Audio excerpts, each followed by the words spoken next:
Donald John Trump was born on June 14, 1946 in Queens, New York City, to Fred and Mary Ann Trump. He was the fourth of 5 children.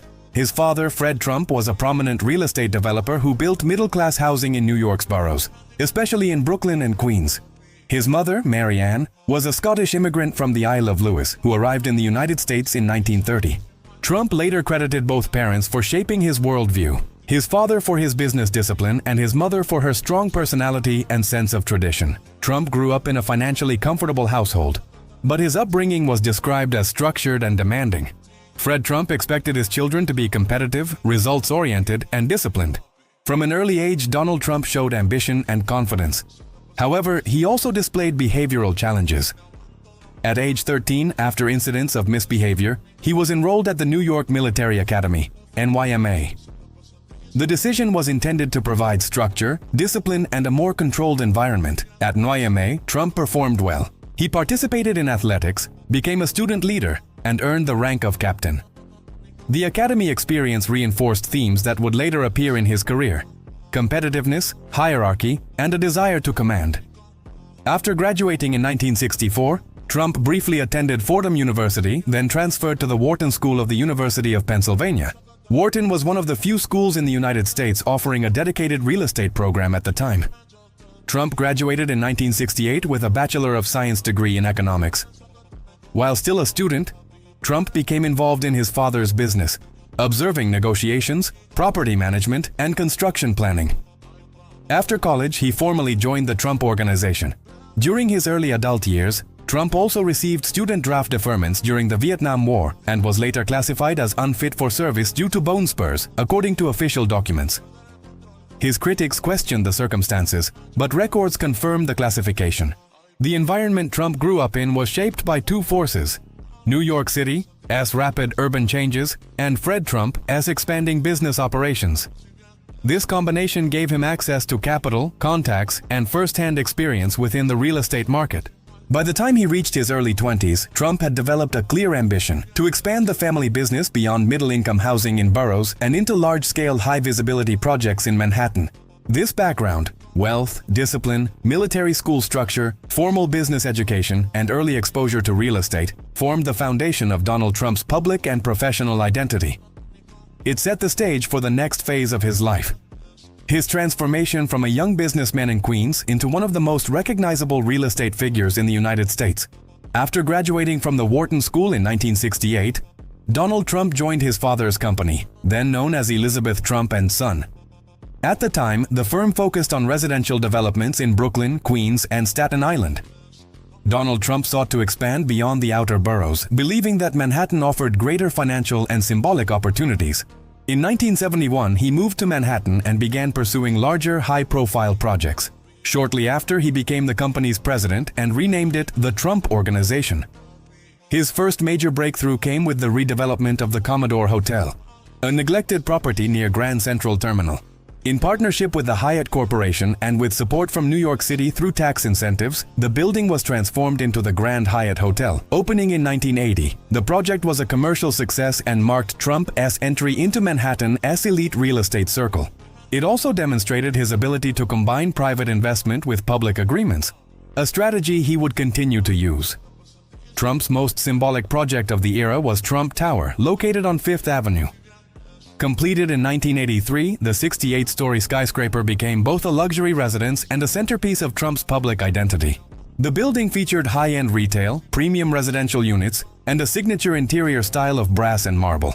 Trump Tower helped position Trump as a prominent figure in New York, connecting him with celebrities, financiers, and political figures. Throughout the 1980s, Trump expanded into casinos and hotels, particularly in Atlantic City, New Jersey. His properties included Trump Plaza, Trump Castle, and eventually the Trump Taj Mahal, which opened in 1990 as one of the largest casinos in the world. Although the casinos generated attention and revenue, they also involved heavy borrowing. Trump's business model, relying on aggressive debt financing, created both rapid expansion and financial vulnerability. During this period, Trump also purchased and developed various high-profile assets such as Mar-a-Lago in Florida, acquired in 1985, the Plaza Hotel in New York, 1988, and multiple airline and sports ventures, including the short-lived Trump Shuttle and involvement in the USFL Football League. His empire grew in visibility, and so did his public persona. Trump became a fixture in newspapers, magazines, and television, presenting himself as a symbol of wealth, negotiation skills, and luxury branding. However, the early 1990s brought financial difficulties. A combination of economic recession and over-leveraged projects led to major challenges for the Trump Organization. Several of Trump's casino and hotel businesses entered bankruptcy reorganizations, and Trump restructured large portions of his debt with banks. Despite these setbacks, Trump avoided personal bankruptcy and retained control of his brand and core assets. By the late 1990s and early 2000s, Trump shifted part of his strategy toward licensing and branding, allowing his name to appear on buildings and products without requiring full ownership. This approach expanded the Trump name globally while reducing financial exposure. His public presence grew further in 2004 when he became the star and executive producer of The Apprentice, a reality television show that depicted Trump as a decisive business leader. The program significantly boosted his national visibility and introduced his persona to millions of Americans who had not previously followed business news. By the time he entered politics, Trump had established himself not only as a real estate developer, but as a recognizable media figure and brand. His image, built over decades through buildings, casinos, television, and self-promotion, became the foundation for his transition from business to political ambition.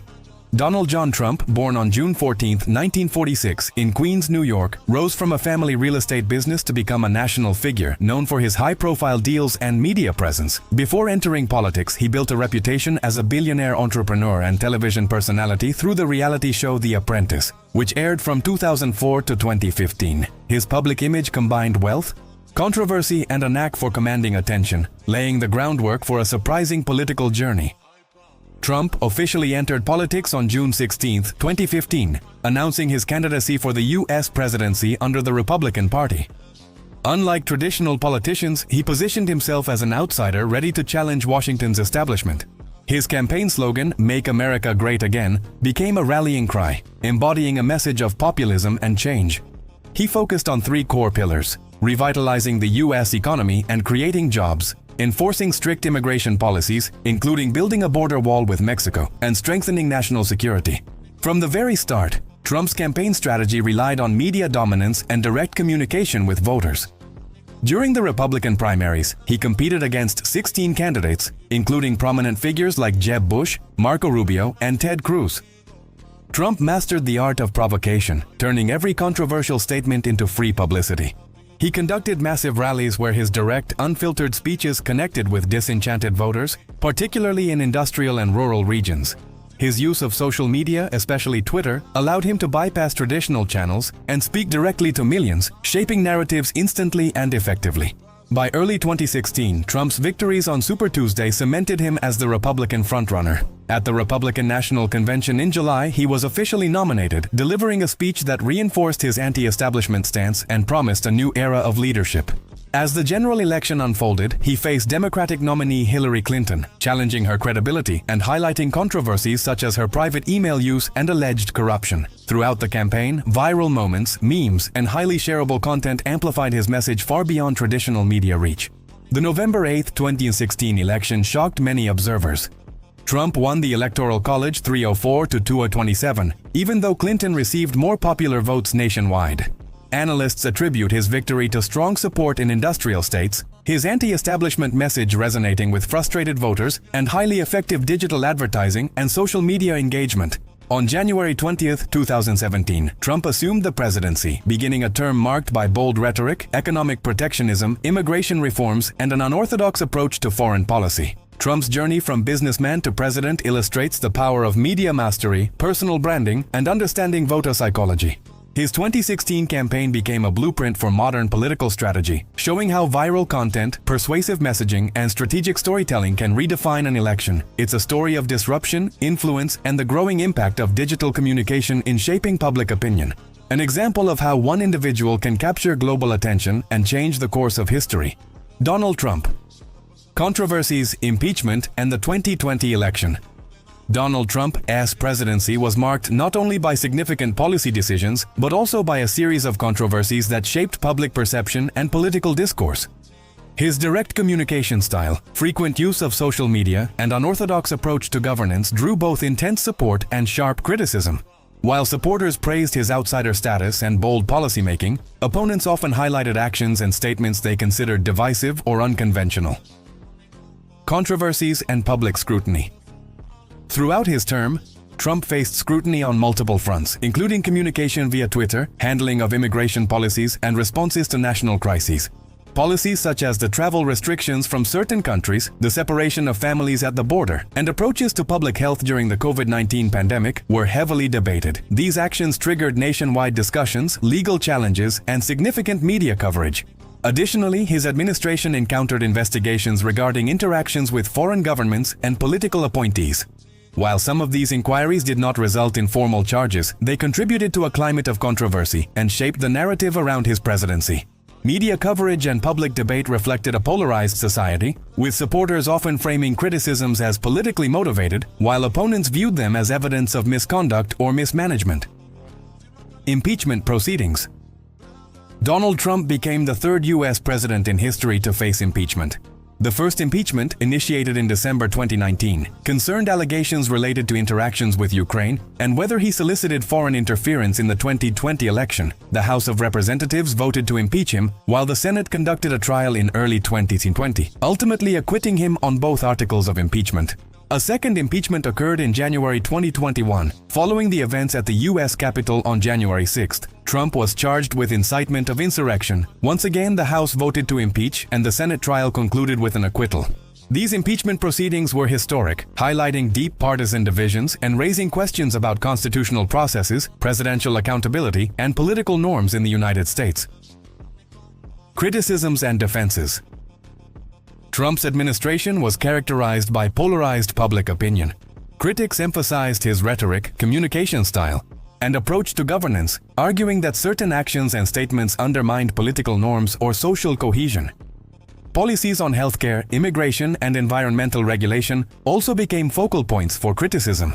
Defenders argued that Trump's decisions reflected a commitment to his campaign promises, asserting that his policies strengthened national security, stimulated the economy, and challenged long-standing political establishments. Supporters often framed media scrutiny as biased or exaggerated, emphasizing Trump's direct engagement with voters and his responsiveness to populist concerns. The 2020 election and defeat. The 2020 presidential election was shaped by multiple factors, including the COVID-19 pandemic, economic challenges, and widespread social movements. Joe Biden, the Democratic nominee, campaigned on a platform of unity, pandemic response, and rebuilding institutional trust. Trump's campaign emphasized continued economic growth, law and order, and adherence to campaign promises made in 2016. On November 3, 2020, Joe Biden won the presidency, receiving 306 electoral college votes to Trump's 232 and securing the popular vote by a significant margin. Trump and his supporters raised concerns regarding election procedures and alleged irregularities, leading to legal challenges in multiple states. Courts and election officials largely dismissed these claims, and the transition proceeded according to constitutional procedures. Trump's defeat in 2020 marked the end of a highly unconventional first term. It reflected the complex interplay of public opinion, policy outcomes, national crises, and media dynamics. While he retained a strong base of support, the election highlighted a divided electorate and set the stage for ongoing political influence, including continued commentary on party strategy and national issues. Conclusion.